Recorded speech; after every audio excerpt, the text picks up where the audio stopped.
Hello, everybody. I am Will. And I'm Kristen. And this is So I'm Watching Gossip Girl, Season 1, Episode 10. Hi, Society. Comma in there and everything. Oh, boy. This show's fun.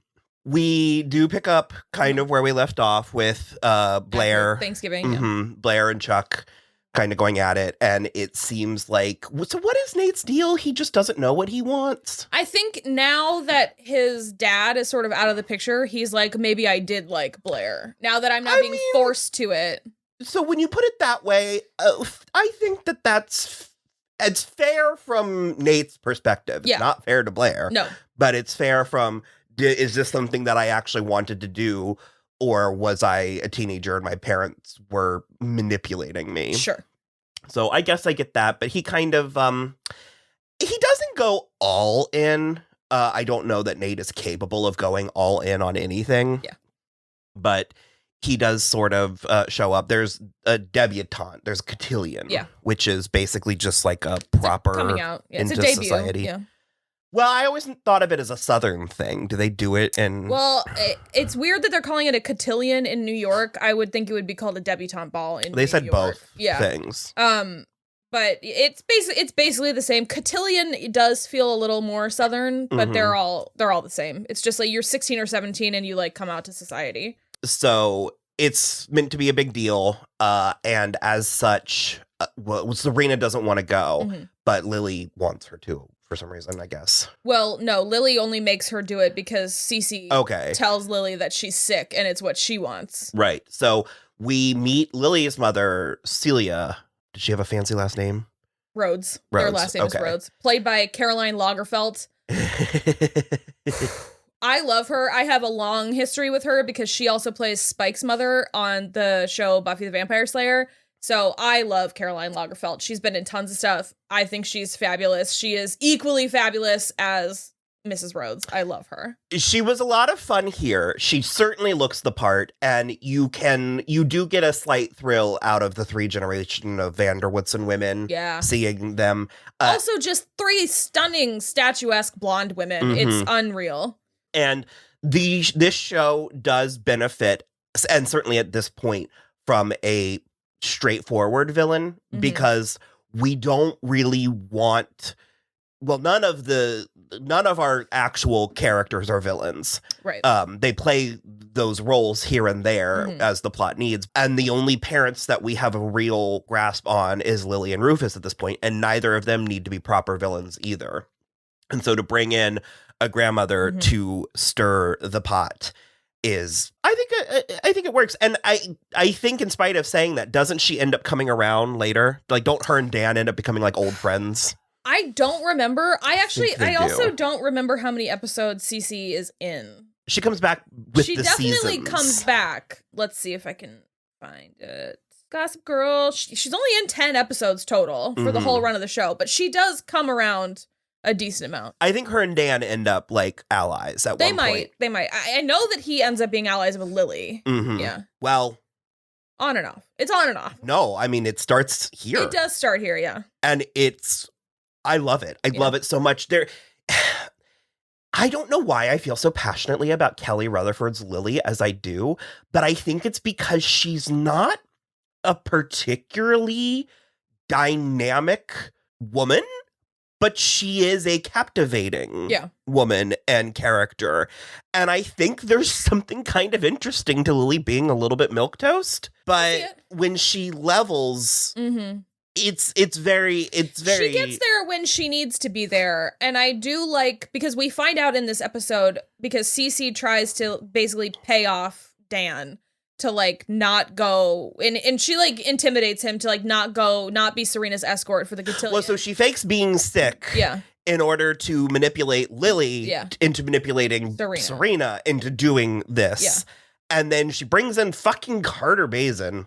The always welcome Sebastian Stan, but not the always welcome Carter Bazin. But in what reality is this woman, is she going for this dog? Like, just because he's on the outs with his family. No, he's back with them now. So they say. Yeah, but... we also find out that Serena was with him in Santorini, and like he woke up the next morning and she was gone from the boat and just like escaped him. So we find out that she's trying to manipulate Dan to not be Serena's escort because Carter's there. And then after that, we find out that she also paid off Rufus, or she tried to pay off Rufus back in the day to leave Lily alone.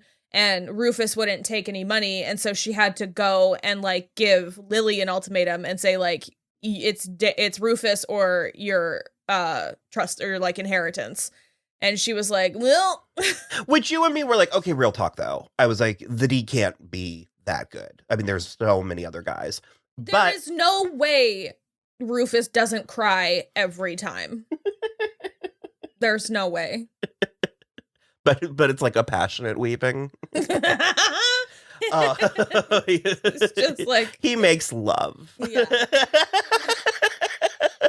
So anyways, but we're meant to judge Lily. Like we're meant to be like, oh, I can't believe that she chose money over love. Yeah, but even when she is talking to Rufus. But then when she is having the conversations with him, she says to Dan, when she's telling Dan, I love how this episode starts with literally Blair going to this ball, and then through the course of the episode, everybody goes, and then ungoes, and then, like it's like the tides lapping Nate upon gets thrown out. Like, it's a whole thing. The poor prince. Yeah. Like, do we ever meet him? No, his acting name is Xander Gladish, but he doesn't even have a headshot. His hair was great. But yeah, so when Lily's talking to Dan, she says something that, again, endears me to Lily, where she's like, I made the mistake of thinking my mother knew me better than I knew myself. Yeah. And it's like, that's a thoughtful. Nice like, that's, and I can see how that would be wrong. But, and then she says as much to Rufus. And it's like, okay. I do love that moment she has with Rufus, though, when she basically is like, I wasn't strong enough then to say no, and she made me an offer I couldn't refuse. And she's not apologizing for it. She just is like, that's the way it was. But it's just like, so this actress playing Allison is given such a task because nobody wants her. She barely wants to be there herself. Yeah. And it's just sort of, again, how much lovemaking and then weeping can you handle? It's just sort of sad and gross. Like this whole like watching all of this unfold. Like she cannot pay her kids to care about her, and like she's literally begging Lily to leave her husband alone. Yeah. Like and her kids, because Jenny is hanging out with Lily. I don't know. Yeah. It's like I said, because part of me is the scene she has at the end with Jenny is pretty effective, but it's just and I mean I guess this is, it would be more effective if Jenny weren't doing right now. Jenny's doing the right thing.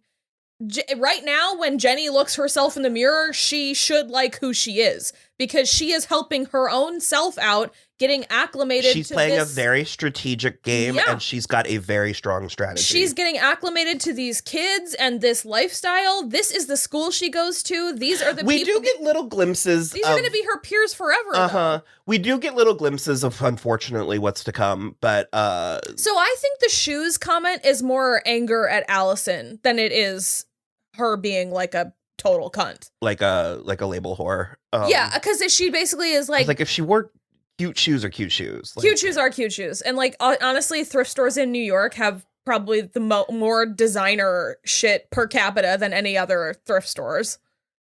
Well, yes, but also I guess we should remember that this was a particularly label whore time. So maybe in 2007, girls would be like, "Oh my god, those shoes aren't even."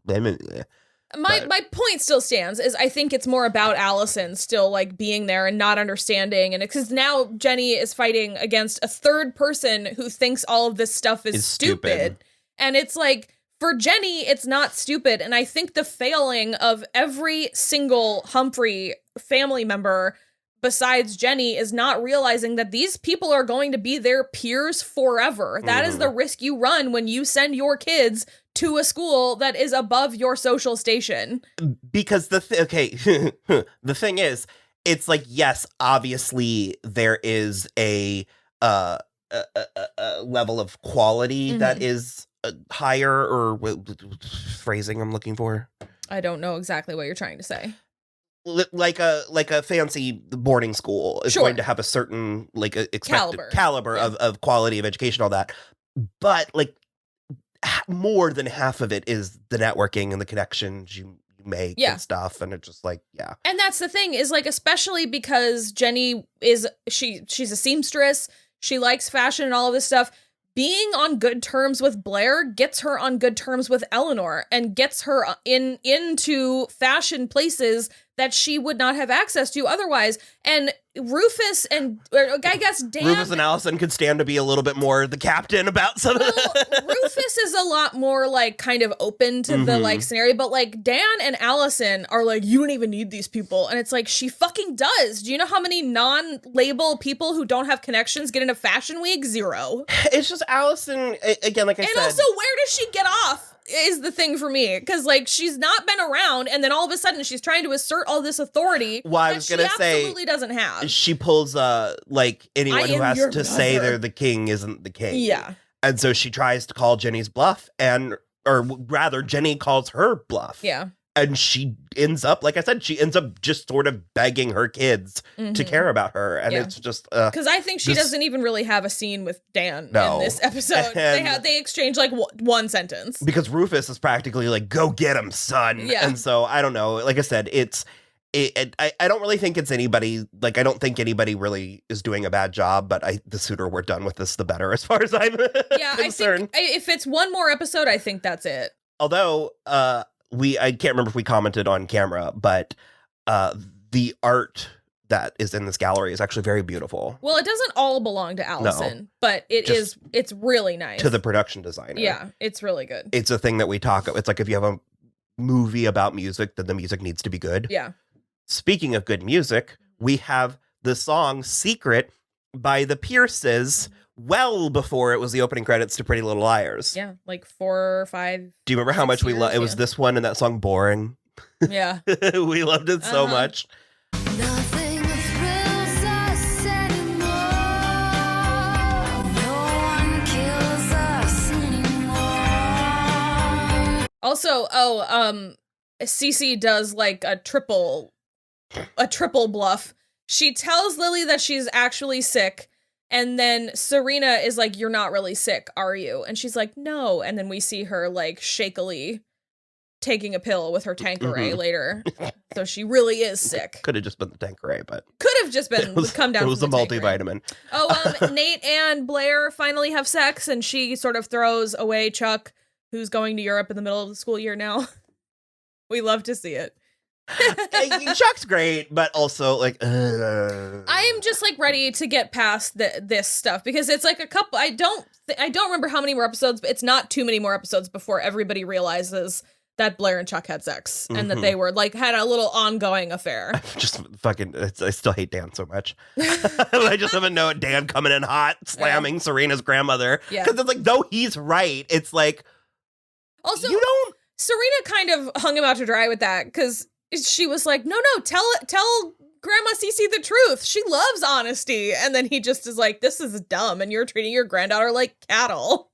But it's the kind of, it shows poor judgment on Dan's part, that he thinks that Serena is going to choose him over her grandmother. Or it's that kind of thing. It's like anyone who actually has like friends and family like this, it's like there's things that you just don't don't talk about. You just like let it happen. Yeah, So I think that's most of the talking points for this one. The dresses were nice. Allison also had a lot of nerve saying anything to Jessie while she was wearing that hideous dress. It was horrible. Who's Jessie? Jenny, sorry. Oh, okay. I was like, what? Jenny. Well, she was talking to Jenny. It was just like a square neck with like a bunch of. I did love because they're having their like introductions at the ball, and Serena's did Serena write that? No, Carter did. Carter wrote her ambitions were to bed as many billionaires as possible. And I love that like Serena doesn't faze her. No, she laughs hard. Like, yeah. But Cece is mortified. It's just fun. Yeah, I agree. This show's great. So, and apologize. Yeah. This whole like montage at the end was scored to "It's too late to apologize. I'm going to throw out truly a moment. I'm going to throw out an open time. call here. If anyone can find the ad campaign, the TV spots for Atonement, where they used that song in the ad campaign, I want a video of it, and we can't find one anywhere. Please find it if you can. It was such a time Yeah. in media, such a time to be alive. What we were watching in the movies today, it was Scream. Mhm. It was Scream 5. And it was like a decent pop song, but then you just hear DJ Khaled, and another one. And I was like, ah. It's not as good. I'll never tell. You know you love me. XOXO. Gossip Girl.